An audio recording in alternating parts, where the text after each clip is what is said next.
yo, yo, yo.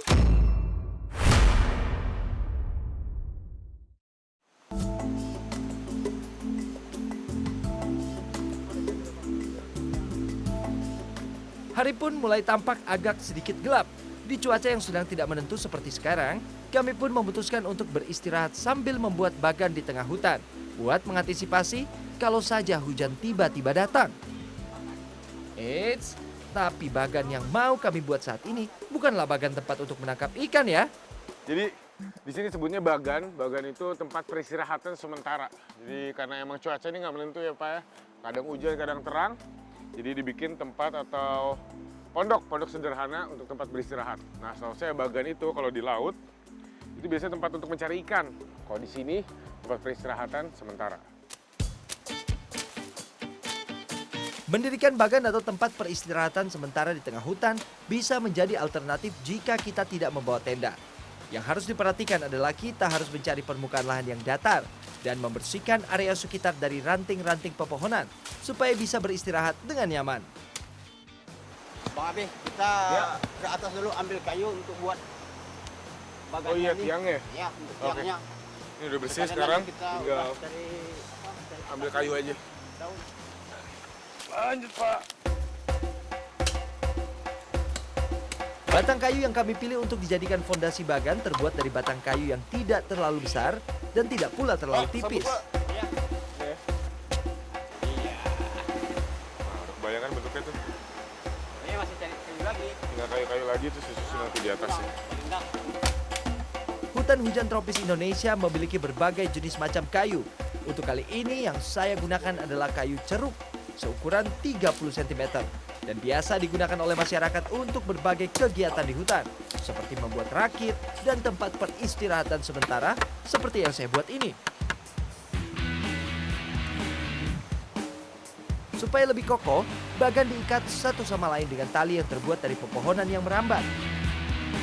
Sip, tinggal bagian atapnya. Jadi bisa pakai apa aja, sebenarnya bisa daun pisang atau daun kelapa. Tapi di sini adanya yang lebar-lebar, daun seperti ini nih. Tuh yang rasa-rasa lebar banyak daunnya, ini hanya daun duri. Jadi harus hati-hati juga habis motong, duri bagian bawahnya ini harus dibersihin. Dan nanti nggak nusuk-nusuk. Untuk jadi atap ya. Nah, ini durinya. Hampir semua daun pepohonan yang lebar bisa dijadikan atap. Kuncinya supaya bisa berfungsi sebagai pelindung, daun-daun disusun sepadat dan serapat mungkin.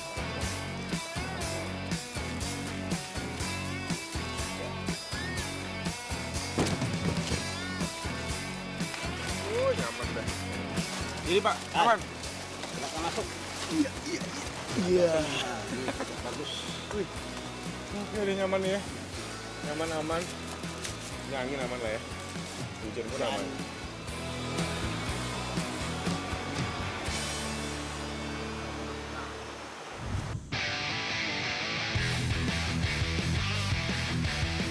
Tak mau berkecil hati, kami pun memutuskan ke hulu sungai dan berpencar dengan Pak Uda.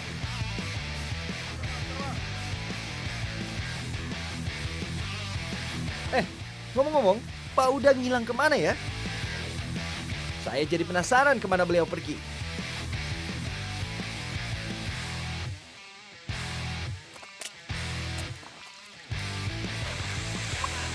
Oh, itu dia Pak Uda. Oke. Itu Pak Uda ada di sana. Ini saya sengaja ngambil jalur belakang dulu, jalur tanah ke arah hulu dulu, karena emang arusnya ini kencang. Jadi berenangnya nggak bisa langsung motong, dia harus berhanyut dari atas ke bawah. Ya, lebih safety juga dan tenaga keluarnya juga nggak terlalu banyak.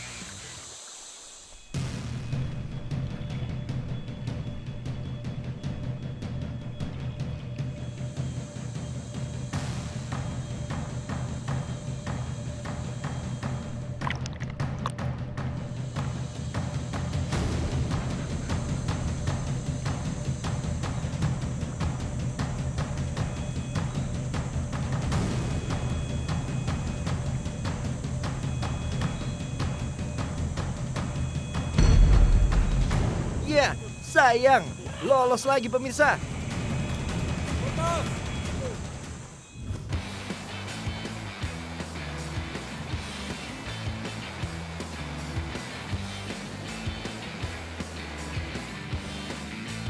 apa? Yuk, Udah. Lihat aja dulu. ada Pak? Ya, tadi saya sudah dapat. Oh, Yang dapat berada ikan. Di atas. Oh, Ya, ya, nanti kita bakar-bakar dulu. Oke. Bakar ikan. Ternyata Pak udah dapat duluan tadi ngerawai. Jadi sekarang tinggal dibakar aja, makan bareng-bareng.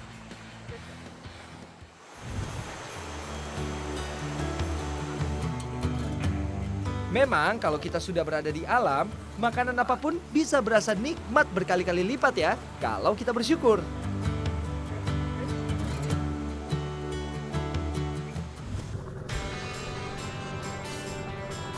Teringat perjalanan saya ke Sungai Senunuk tahun 2017 lalu.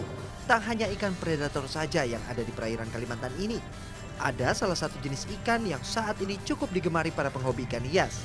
Ringau atau lebih kerennya disebut tiger fish merupakan salah satu ikan dari daerah Lancak, Kalimantan Barat yang banyak dicari.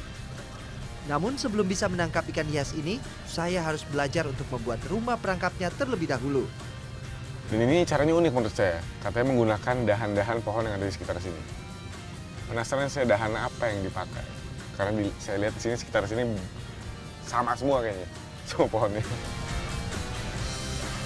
Antanggit dan temirit merupakan dua jenis tumbuhan bakau yang banyak tumbuh di aliran Sungai Lancak.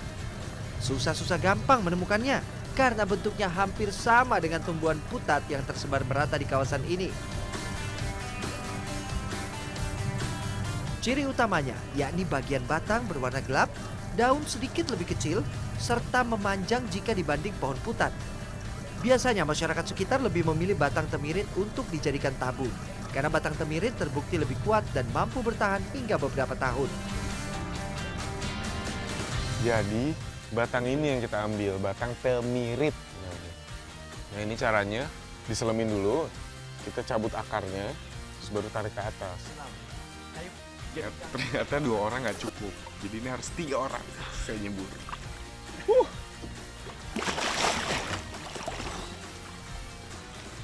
Dalam, boy. Dalam. Dan dingin.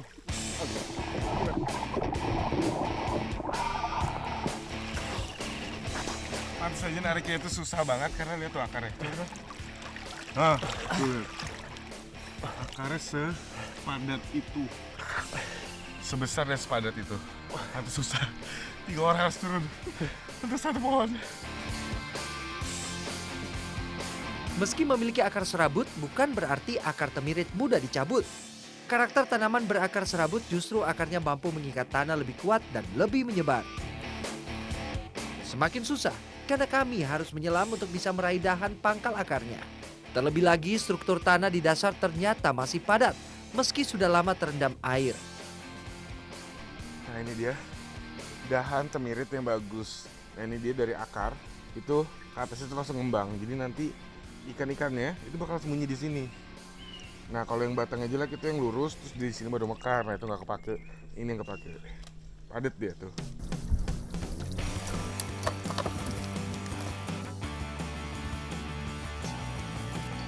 Setelah tercabut, lantas dahan bagian atas dan akar harus dibersihkan terlebih dahulu. Pemilihan batang yang punya banyak celah bertujuan agar ikan ringau memiliki banyak tempat untuk sembunyi. Hanya diperlukan bagian pangkal akar sepanjang 30-40 cm saja untuk membuat tabung ringau. Nah, tabung sudah siap. Tinggal cari lokasi yang tepat untuk memasangnya.